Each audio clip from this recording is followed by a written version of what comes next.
Sanibonani. Ngiye ngizwe kuthiwa the truth shall set you free. Lalela mntomnyama.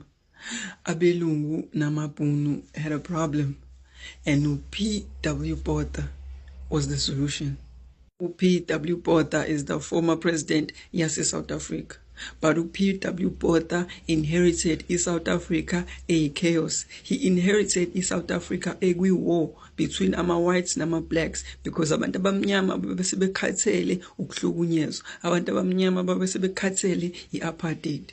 During the time uP.W. Botha was president, he diverted i-government spending, phecelezi izimali ze-taxpayer, izimali zikahulumeni, wayidiverta towards funding amasosha and funding amaphoyisa cause wayefuna ukunqanda umlilo before ubhebhetheka, wayefuna ukwenza sure ukuthi abantu abamnyama bayacontroleka. Unfortunately akusebenzanga lokho, and by 1984 Mr. P.W. Botha wasayina i-contract i-arms deal la khona ezokwazi ukuthi athole izibhamu, athole zonke izikhali azoyidinga to fight against le war yabantu abamnyama.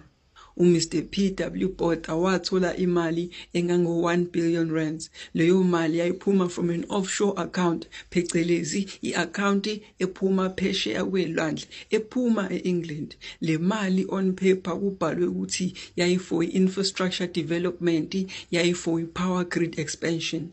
But secretly le mali was used for into ekwakuthiwa i-Project Zulu. I-Project Zulu was aimed ekutheni ukuthi they should fight against freedom fighters. I-Project Zulu was aimed against ukuthi kutholakale abantu aba-against i-apartheid regime mese kuliswana nabo. Kukhona ama-documents aba-leaked, ama-documents aphuma ngobugebengu, ama-documents aphuma nge-backdoor, aphuma from i-Truth and Reconciliation Committee. Lama documents ayasho ukuthi Mr. P.W. Botha, i-former president yase South Africa, yayithola usizo from ama-country anjenge-Australia, i-America, ne-England. In total, Mr. P.W. Botha wa-receive imali engango-28 billion to help strengthen i-apartheid, to help ukuthi incindezelo yabantu abamnyama iqhubeke. Kodwa kwathi time abantu abamnyama sebethola inkululeko, lamazwe apretende ngathi ayesupporta, apretende ngathi lento eyayenziwa P.W. Botha ayengayithandi.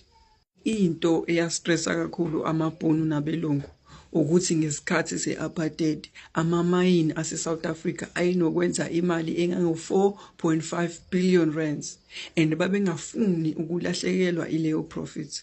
And